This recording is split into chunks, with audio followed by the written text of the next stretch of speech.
afternoon, and welcome to Jeff and the Rabbi. You know, Rabbi, after watching last week's show on miracles, a friend of mine said to me, Jeff, that's me, Jeff, if God was able to do all those great miracles back in the days of the Bible, where is he today? Now, I was a bit confused. This guy just flew in from California, drove through a pretty decent rainstorm, and consumed 2 extra large bowls of the gumbo surprise at the local Popeyes fried chicken, and he hasn't experienced any miracles? Heck, this guy hasn't done a sit-up or as much as one squat thrust since Clinton was smoking cigars with Monica in the White House. And he doesn't find it miraculous that his arteries aren't more thoroughly clogged than Michael Moore's screening room toilet? That's sorry about that. What was that? There we go. So Completely in the dark on that. now I know why it's so hard to be God. He can save a family from a raging tornado, then catch grief the very next day for allowing the neighbor's dog to poop on their sidewalk. I would guess that the reason that God doesn't perform nature-transforming miracles every day is he knows that we would be unimpressed by tomorrow. If he made fiery hail fall from the sky this week, how would he grab our attention next week? Does God need to continually come up with new ways to make us believe in him? Even the Hebrews, who had just witnessed the splitting of the sea, were not really that impressed with manna falling from heaven 6 days a week to feed them. I think that the flighty, fickle folks of today need to grasp the truth. Need to grasp that true faith should not require God to perform David Copperfield-like tricks twice per year just to convince his frivolous, faithless followers of his full factualness. Big on the F's today. And that's my effing opinion. That's right, man. That's F, man. There we go. He's effing away there. There we Whoa. go. So, I didn't mean to use so many F words, Yeah. but my point is, do we need that? Do we need God just to pull another rabbit out of the hat, give another card? What do we got to do just for us to believe in him tomorrow? Right. So this is what was bothering me. Even last week we spoke about miracles. Right. We spoke about there being 2 phases. There was the miraculous era, and now we're in the post-miracle era. Yeah. God was maybe more manifest in one era, and now he's really, really not manifest at all. How you can't see him anymore now. But even in the miracle era, we have to understand, what is miracles, how they work, or don't they work? Because you could say the miracles really don't work. What was God up to when he was doing miracles? Because, as you mentioned, let's take the Torah. We just had the biggest miracle of them all, at least the most popular, famous miracle of them, the splitting of the sea. That's a biggie. That's God. Whenever anyone refers to miracles, they usually go splitting of the sea. It's in my top 5. Right. Biggest one you can imagine. Everyone was going to die, for sure. They were standing there. Here comes Pharaoh with all of his battle chariots and all the soldiers, and they're defenseless Jews who are standing right at the beach. They're just getting ready to be slaughtered. Right. Instead, this most unbelievable, unpredictable thing happens. The water splits, the sea splits, they go through it, which is amazing in and of itself. And on top of it all, it falls down and crashes down on Egyptian waves. Kills their enemy right there. I mean, it is the most absolutely unbelievable and amazing thing. They leave the sea and they head on off to their destination, Mount Sinai, and then they're going to go to Israel. They march 3 days into the desert. They come to a place, the water isn't drinkable, and they are griping and groaning as though God has never done anything for them before. Good point. It's like, what happened?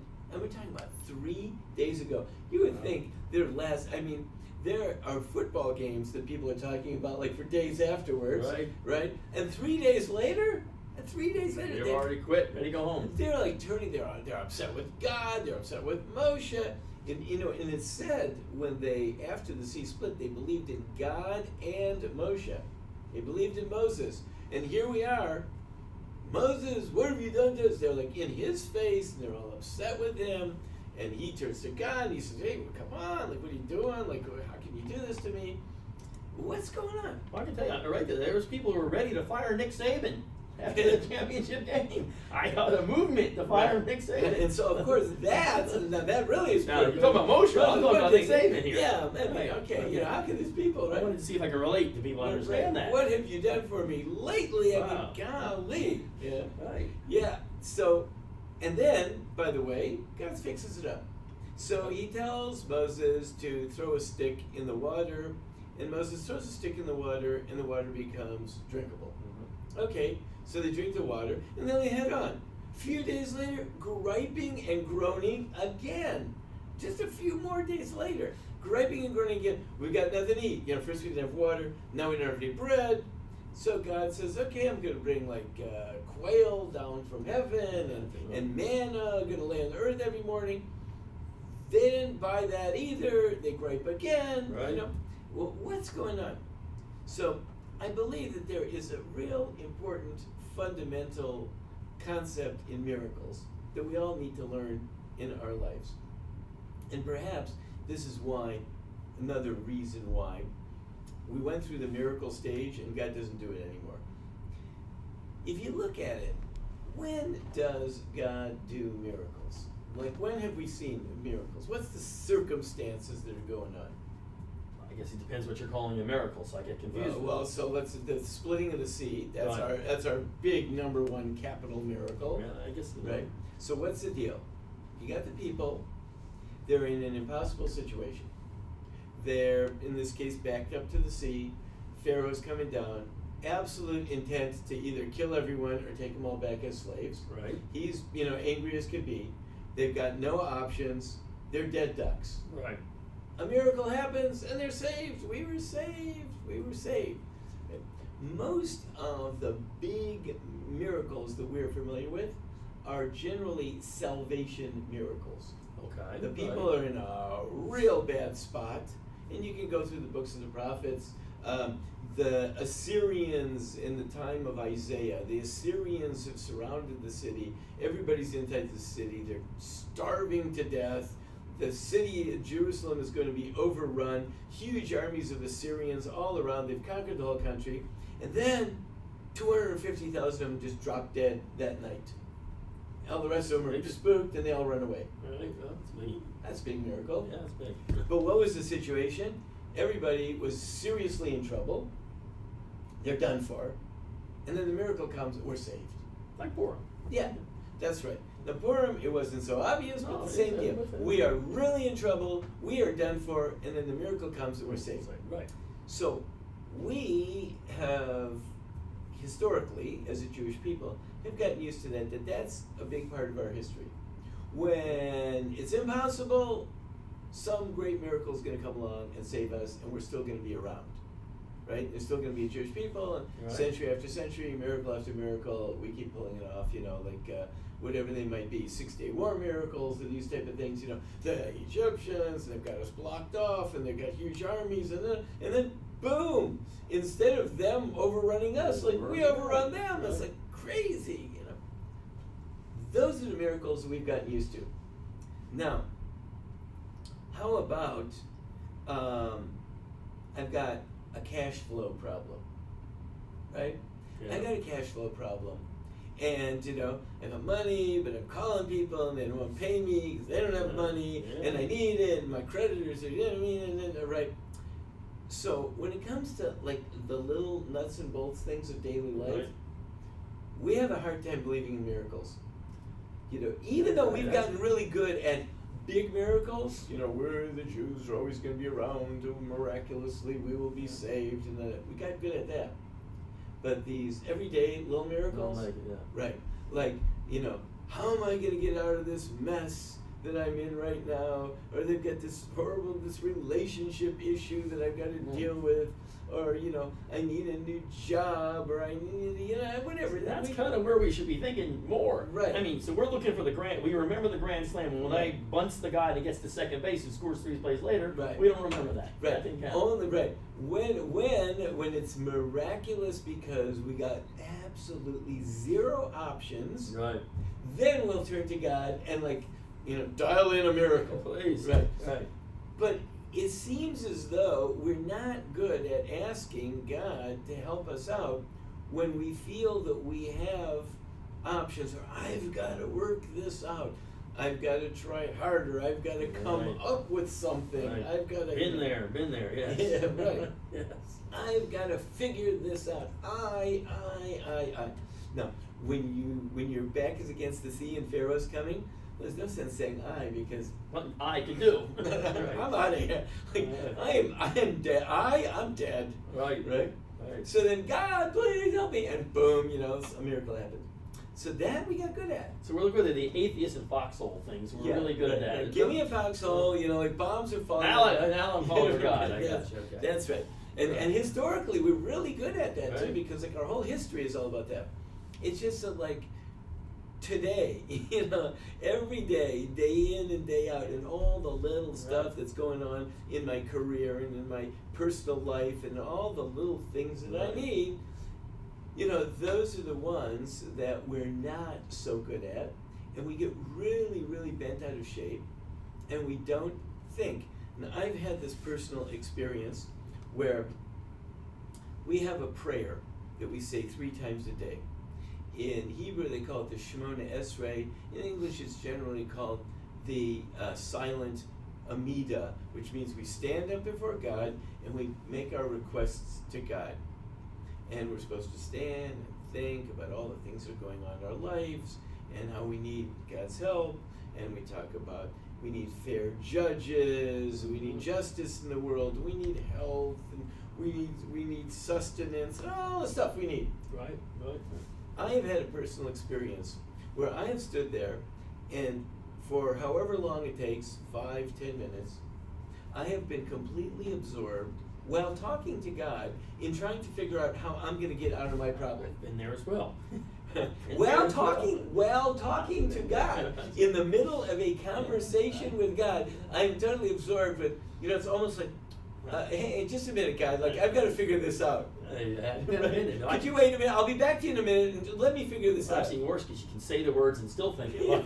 That's And even you're worse. totally Right. obsessed with Right. figuring out your problem. Right. No, maybe you can turn to God and say, God, I really need a miracle here. I really Right. need your help. I mean, you're going to have to do something. We have a really hard time with that. Yes. Yes. So that is, I believe, hearkening back to last week's, which if you didn't see it, got to go back and see it. Please. That's kind of like the new phase. The first phase is that God had to establish that for the big things, I will be there. You're not going to ever get wiped out. For the really, really big things, I am going to be there. It's guaranteed. It's in the books. I will save you. Okay, that's good. You got to establish that. But now can we move into the next phase of like the little stuff, the day-to-day stuff? That's much more challenging. It is. And God really, and for that, He's not stepping in and doing miracles. Now, many times we do see miracles. We can see them in our life, and you can stop and analyze, and you will see all kinds of little things going on. But we really have much more of a resistance against that because we don't want to, as they say, turn it over to God. As long as we feel that we're in control, we seem sort of like obsessed about maintaining the control. When it's out of our control, yeah, we're really good about turning it over to God. Yeah, that's but true. guess what? When it's out of your control, anyone can really We turn want, it. and that's my biggest problem. So we want to be in control, but I guess it's Amuna. Is it Muna we're talking? Yes. That's I think one of my biggest, or is it Bitter Cohen? I always get confused between the two. Right. Because So my biggest issue. Emunah is the faith and belief in a God, Right. and bitachon is the trust that He's going to come through for you. You believe He's there, but bitachon is He's going to come So through. it's like you're standing when on the you need stage, it. and you want to turn around, you're going to fall backwards, and you know the guys there are going to catch you. Right. Or are they? See, Right. I have a real tough time with that. Yeah, right. See that, and that's a problem. So some people would say, some people of your ilk and the rabbi ilk would Right. say, well, you've done everything you can do. Let's say in work, you wrote the page you got to write, you put the thing up, you're done. Right. Now you turn it over to God. Right. Do you have a tough time with that in your Yes, life? Okay, I good. do have a tough time with That's that, it. but that's really sort of where it's at. That is sort of the battleground. That's the issue that's going on in our life, is to be able to say, I have done what I'm going to do, and this will work out. I recently had an issue, and I was really all prepared for. I did something that I felt really needed to be done, and I was all prepared for all kinds of flack and all kinds of maybe even revenge taken upon me and all kinds of suffering that was going to come upon me. But I did what I needed to do. In the end, it went over okay. It was it was maybe even well received, and it was accepted. And it never nothing. All the bad stuff didn't materialize. Now, what I feel bad about is all the time that I'd spent agonizing about the expected pain that was going to come to me, and how I was going to suffer through that, and how I was going to deal with it, and how I was, and all the horrible things were going to happen. And instead, I should have just said, well, I got to do what I'm going to do, and God's going to help me out. It's all going to work out. But I didn't do that. I wasted all that time agonizing about this imagined pain that was going to come. It never happened. So you're saying so when we say, I don't see any miracles, you mean there's miracles every day, and we're taking credit for them, or the guy next to us, well, it's because he told me what to do over here, but it's really God. And the real big thing is that aside from things working out, so when it works out, we don't really feel like good that God came through and did a miracle for us. We don't get that that big jolt of like, hey, wow, it's really nice God did this miracle for me. Right. And we spend so much time agonizing. life. Sometimes we agonize on after, even when it worked out, we agonize on how it could have not worked out. I've been there too. It worked out, and we're still busy agonizing. Yeah, but it could have not worked out, and that would have been really bad. Oh, I feel the pain of that. Yeah. That never really happened. Wow. Yeah. So that's those are the miracles that we really struggle with. The big ones, back against the sea, salvation. Yeah, we got that. We got that. So we write stories. So we have meals. We have holidays, all based on the big guys. But the fact that I made it into work today and I actually made a living, or that I actually did whatever, those we don't celebrate at all. Right. So I recently heard a reporter speaking about her interview. Her name is Sivan Meir. She's popular in Israeli TV, and she interviewed Sharansky.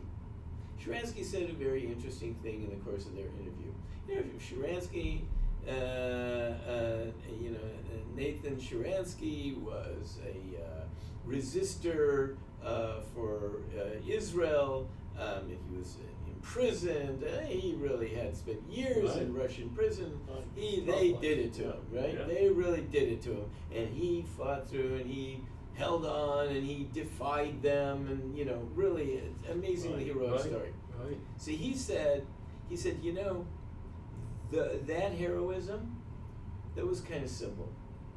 It was really simple because they were bad, I was good. That's a good point. I had my faith. I didn't really have any other option but to have faith, right? Or I could have just died. I could have given in to them and died. Right. So I had my faith, and I got through. He said, but after I got out of there, then life became a lot harder. Wow. Things are not so cut and dry. The good guys and the bad guys are not so identifiable. What I'm supposed to do is not so clear, And he says, so in a certain way, there's more heroism going on now. And I would say the challenge is, if you could find God in a Russian solitary confinement cell in Siberia, right? But can you find God like at your kitchen table? I agree. That has got to be it is definitely a bigger thing, because they say anybody can find God when he's in the foxhole, right? And bullets are flying out, right? But it's hard to find him in he's back in the safe area eating his mess kit there. Which really it shouldn't be, but I think it's because we get hung up in this. I've got to take care of this thing. Right. I've got to take care of this. This is all about me, and it's really not. That's the issue. How we get over that, I don't know. That's a tough one. I guess we're walking out of life. I solved another problem. I used the things I learned in school. I solved another problem. Right. What did I? And I fixed this. I did that. I took care of that. Wow, that could have been dangerous, but I fixed the situation. Right. It's easy to say that. Most people would say that. Right. And they came out of Egypt. They came out of the sea, and they complained to Moshe. So what did they take away from that? oh, you see, when you complain, you get results. Well, that's actually a good point. Yeah, that's true. What a bad lesson. So then a few days later, they complained again. So they learned that, like, what you have to do is you have to whine. You know, this is what you teach your kids. Stop whining. That's what the Jewish people got to, the guilt thing, the whole thing here. Stop whining. Ask nicely. You'll get you much more if you don't whine and Right. complain. And then, you know, but for some reason or another, the kid keeps coming away with this Right. lesson that if I whine a lot, Yeah, I that'll guess get me something. So it's really all up to me, and I haven't whined enough, and that's why you're not, you know. well, that's a good lesson. I didn't learn that. So it's interesting things. So what the takeaway is? The takeaway here that when we're driving down the road, when we got it, even the simplest of questions. Not okay. Not my whole business is about to fall apart or my life is about to happen. But even the simple things in life, like I can't even think of an example. What we do, where we go. That do we turn those over to God? Yeah, the simple things like merging onto 285. Like that one right there. right. But you know, your life is clearly in your hands. No, at you any don't, given you don't moment. put your hands up and let God take the wheel, or what's that Right. song? Jesus, take the wheel. You don't do that, right? Right. But you do turn it over to God. And you do feel confident that, you know, God's going to get me. I'm going to be okay. God's going to get me through this. It's going to work out. And you got to have that feeling every day Yeah. in everything you do. Yeah, and really, perhaps even more so, in the difficult relationships and the financial struggles that everyone experiences, and everyone beats themselves up because they are not doing enough and all that stuff. Perhaps a little bit more reliance on God, and things will work out better, and you certainly will live a calmer life. No doubt about that. There's no doubt about that. Well, I've been trying to attempt that lately. So I'm just sitting back, my feet up, and saying, no, I'm not. But I think it's great advice, and probably, truthfully, I think you probably answered more questions than you can imagine. People out there were so stressed. We live in a life. We have anxiety. Everybody's taking pills, taking medication. Maybe if we rely a little bit more on God, we wouldn't be that stressed, and things would work out even better. Yeah. That might be the takeaway. I think that might be the takeaway. All right, good stuff. I like this miracle stuff. Yeah. All right, with all God's miracles, we'll be back next week. Yeah, but God, that's right. Relying on God. Relying on We'll be God here next week. to be here next week. Be with us. Yeah.